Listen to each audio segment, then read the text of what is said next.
Time to revisit the Model 50 Villiers Panther project before the trail goes completely cold. This tank has been unmolested since we poured in sealer, now thoroughly cured, some months ago. A rub down of the etch primer coat applied to bare metal, and I break out the epoxy filler. My beaten metal work is not yet of a standard for direct application of paint. Trick with filler is not to prepare too much at a time. A smidgen of hardener begins to curdle it within 10 minutes on a warm day.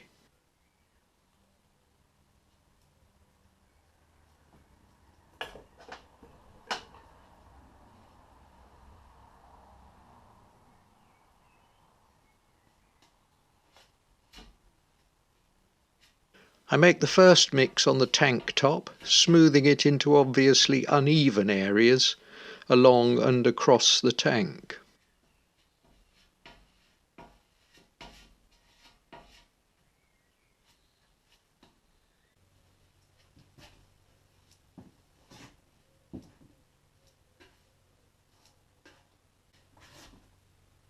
And then it's tea and biscuits time while it hardens, and we can knock it back with a sanding block and abrasive paper.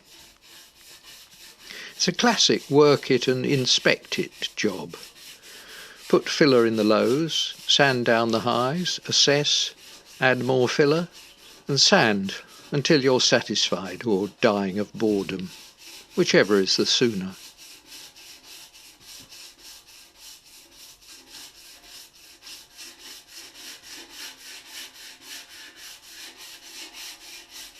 Change to finer paper once the basic shape is achieved.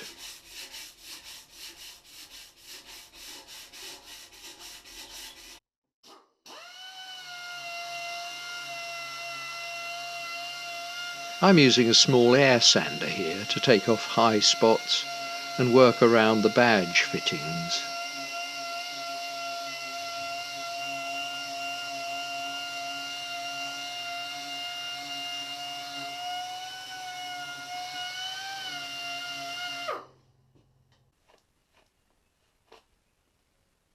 Then it's back to the filler for the bits missed the 6th or 7th time around.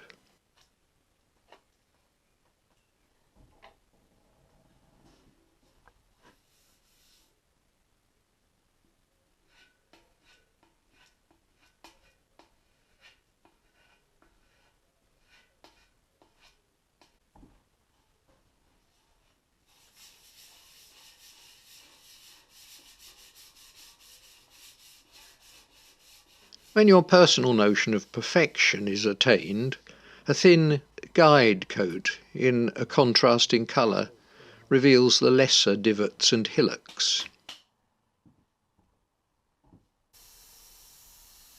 In time, quite a lot of it, we are ready for the high build primer, a 1-part cellulose paint applied as thickly as the gun will pass it.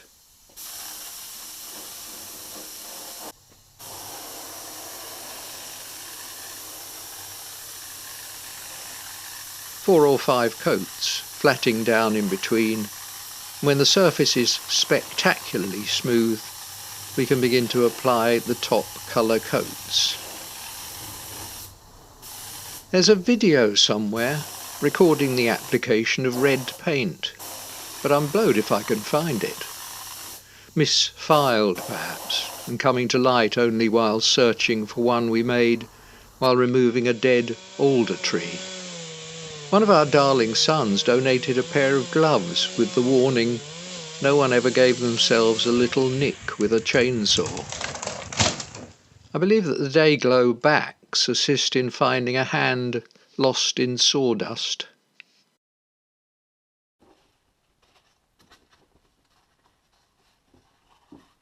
A bit of abrasive paper origami here.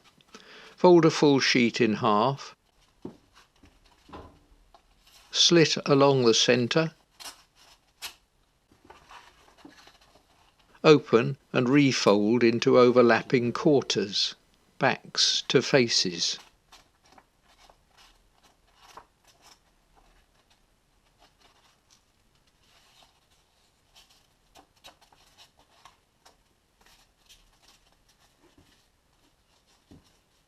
Wet or dry paper used wet reduces clogging.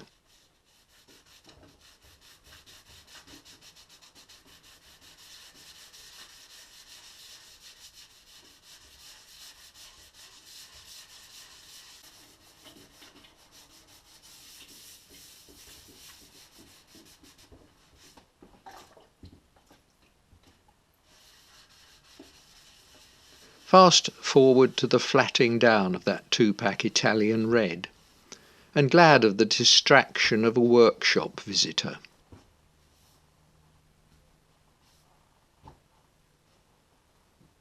But it's not shiny anymore. You're on the telly. No, it's not. I'm undoing my blunders. In fact, I want to photograph of that. Much of a blunder. No, that's not very, you know, what you want is obviously a nice easy. I point out with pride the runs I created as a result of my over-enthusiastic spraying. Right.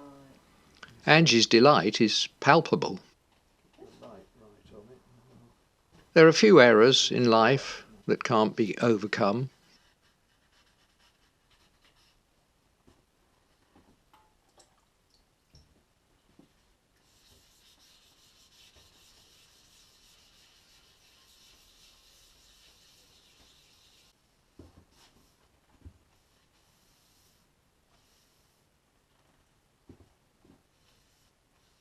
With the surface wiped clean and left to dry, I apply another couple of coats. A rest cure, and we're ready for the next phase, masking up.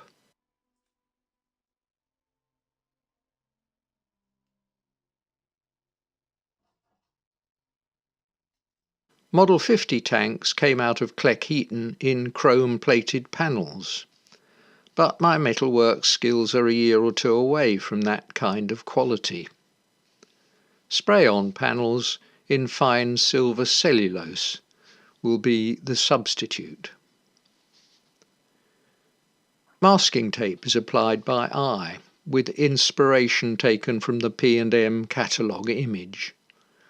It's reluctant to bend, but what's a curve but an infinite concatenation of straight lines? Each time you bridge a corner, it becomes a little closer to that beautiful perfection which is in the eye of the beholder. Any remaining notchiness will disappear under the black lining which completes the illusion. Strips of tape may be removed and repositioned until you're happy with the result.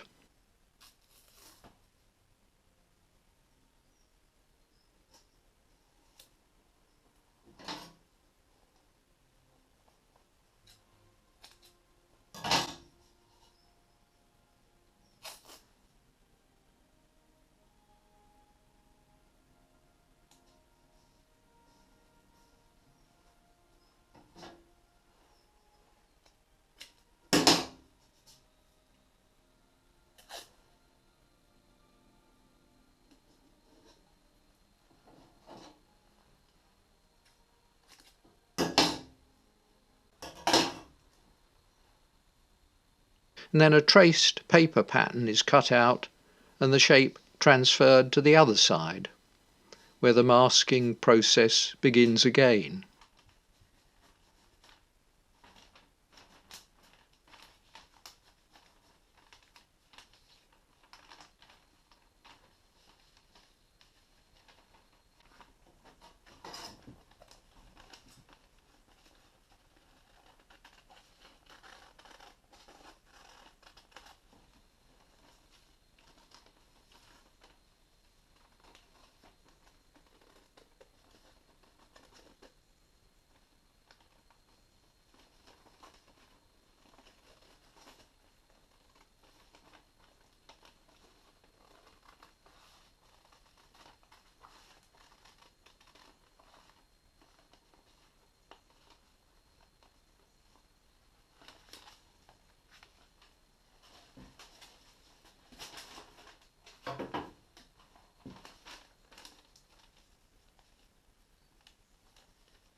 When both sides are described, cover remaining exposed areas with paper and tape and gently sand the panels to provide a key for silver paint.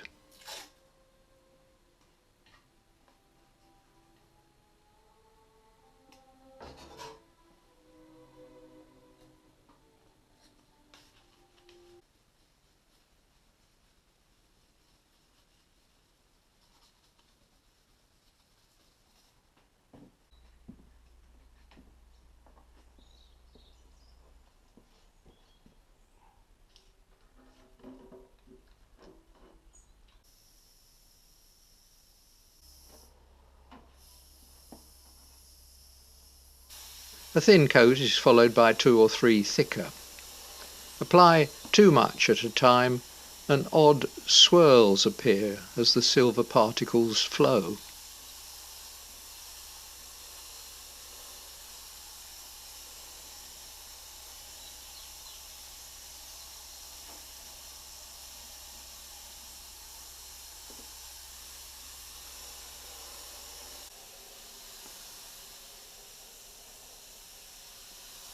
We're not looking for a glossy finish. That will appear magically when the lacquer coats are applied.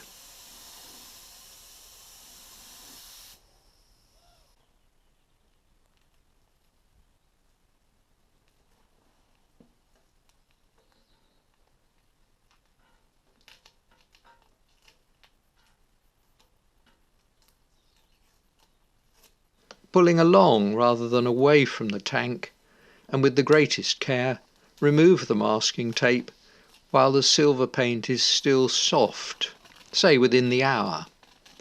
The edges are less likely to tear, which gives a cleaner line.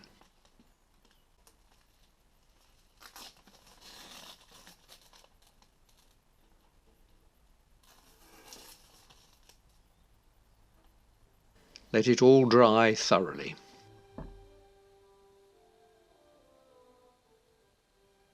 And so lining. Yes, I know that adhesive tape is available, and there's a clever device which offers the amateur professional results. But I like to challenge my old man's shaky hand with a pot of 2-pack black and a lining brush.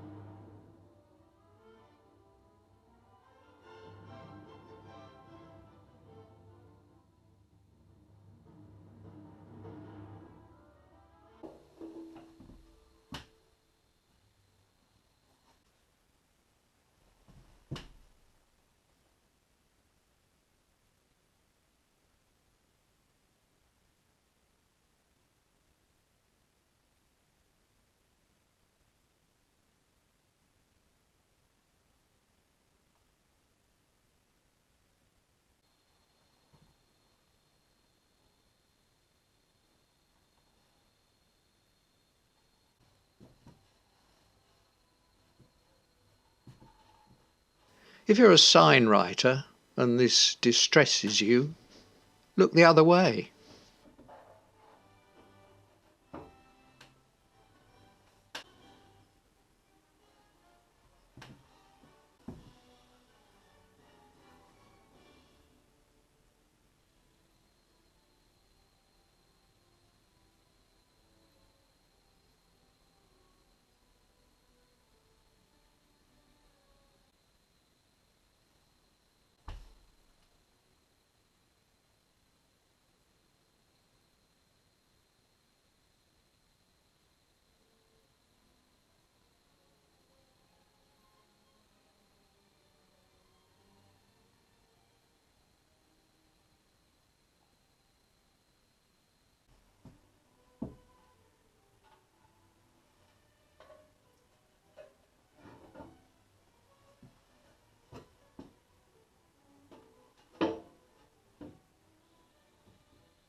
Which brings us to the final phase, 2-pack lacquer mixed 2:1 with hardener and a dash of thinners.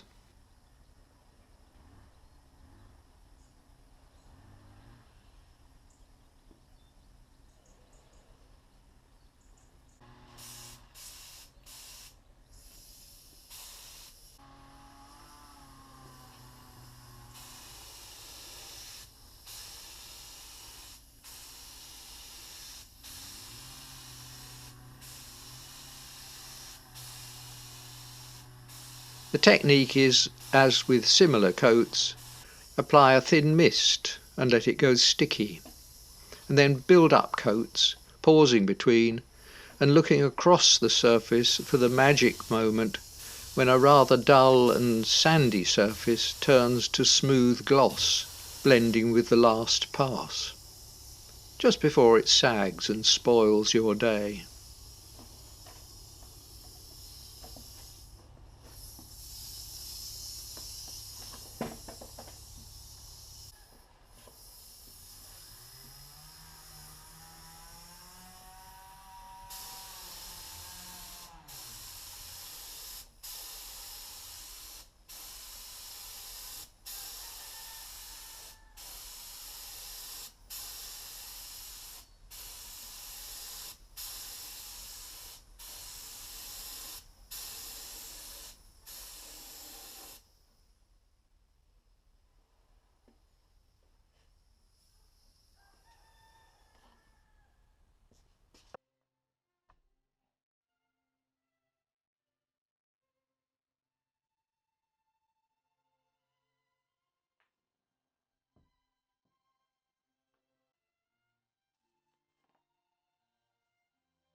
Badges and knee grip rubbers complete the job.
And now we just need a motorcycle to hang it on.